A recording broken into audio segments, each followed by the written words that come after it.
waxaanu soo galnay xerada BSta xorriyadeedaan ku soo galnay iyadoo nala ku yiri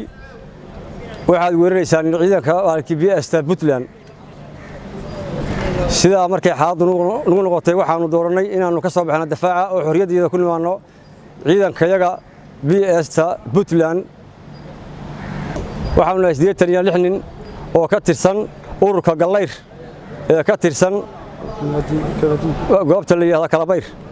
iyo ururka Gamaadiid ee ka soo guuray magaalada Gaalkacyo oo loo keenay inay weeraraan ciidanka BSta Puntland ee gobolka Boosaaso ciidankaas oo 45 ay tahay ciidanka Gallayr ururka Gallayr 38 ay tahay ciidanka Gamaadiid ee qaybta mudug ayaanu hadda waxaan ku suganahay xerada BSta Boosaaso waxaan ugu kalifay waxaad weeraraan walaalihiin aad isku difaacatiin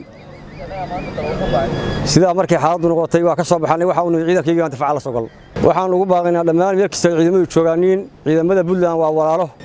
waanu wada shaqayn jirnay goob kasta aanu wada joognaa wada shaqaynaa meel kasta aan joognaa ma kala maarno wax kasta waxa weeye ama naga xumaadana waxa weeye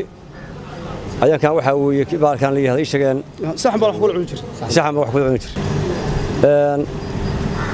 wixii naga go'a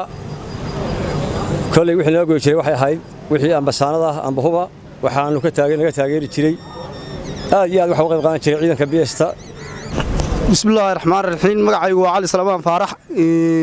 oo ka tirsan ururka Gallayr waxaanu ku sugannahay xerada BS waxaanu ka soo bedelanay difaac Puntland waxaanu nimid difaac Puntland waxaanu calaashan ugu kalifay inaanu soo bedelano waxa weeye maamul xumo aanu xagga ciidankayaga ka tirsanay iyo macnihii waxaanu u socon oo ciidankii walaalaha ahaa ee aan difaaca ku wala jiray iyo isku halka cadow aanu lahayn lana yiri ciidanka baa la dagaalamaysan inta la ka soo qaaday Kalabayr waxaanu qaadan weynay nagu noqotay wax maqbuul ah weynana noqon weyday sida daraadeed baa laga soo bedelanay difaaci hore Puntland imika difaac Puntland baan joognaa ciidamada Puntland waa isku cadow bay leeyihiin meel kasta ay joogaan laba cadow ma leh hal cadow bay wala leeyihiin taarkad baa noo wala sawiran ina anaka la iska kaasoo horjeediyana waxaanu qaada karaa maaha waxaanu yeeli karana maaha waxa weeye taasaanu horta nagu kaliftay iyo maamul xumo anaka ciidankayga dhixiisa ka jirtay inaanu ka soo wareegno difaaci hore ee Puntland aanu daraawusheed imika aanu nimaadno difaaca BS waxa weeye walaalaha yaga naga haray ee difaacyada daraawushaha naga haray waxaanu leenahay war ciidanka Puntland ama BS ahaado ama Saara Soomaa ahaado ama daraawisha ahaado ta cadow hal cadow bayna wala leenahay yaan inaka la iska ka soo horjeedin oo inaka leena ku guuro maaha ka dhimalaya iyo ka dhaawacmaya iyo ka ilaaheerkiisa walaalkiisa dilaya waa inaga iyo ka saaxiibkiisa dilaya waxaan leeyahay arinta nin injoo kugu doonaya yuunan macnihii yuuna dalka burburin dalka inaka dadkiisa bay nahay ciidankiisa bay nahay haday macnihii aynu inaku burburino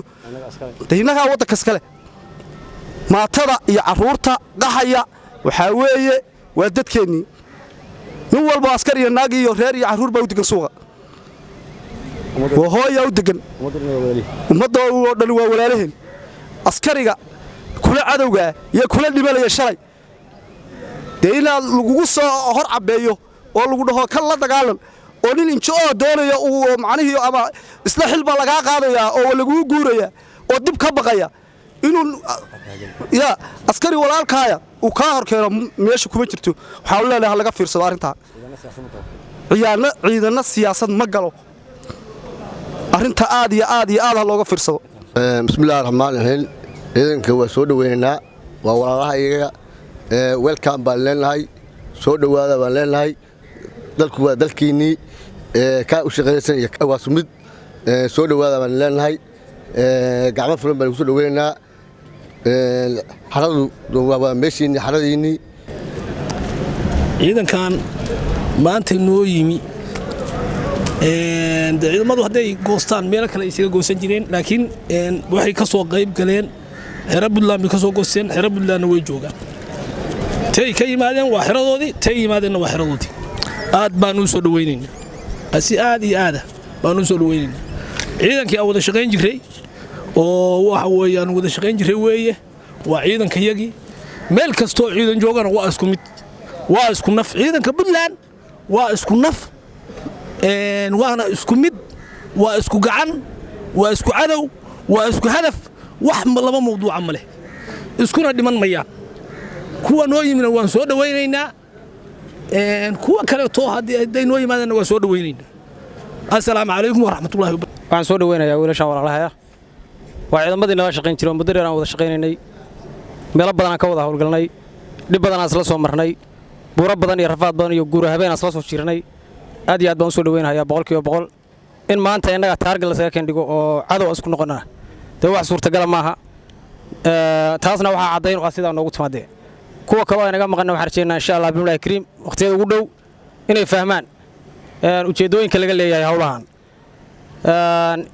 iskuwanka jabin karo saada garbay ugu taagantii baan jeclahay kuwa kale inay soo istaagaan ilaahaydmo idinkana waan soo dhaweynayaa meeshu waa meeshiini waa xaruntiini waa ciidankiini waa isku garbeen waa sidaan wada shaqayn jiray hay sooranina meel kala timaadeen dalku waa dalkiini xerada beesna waa xeradiini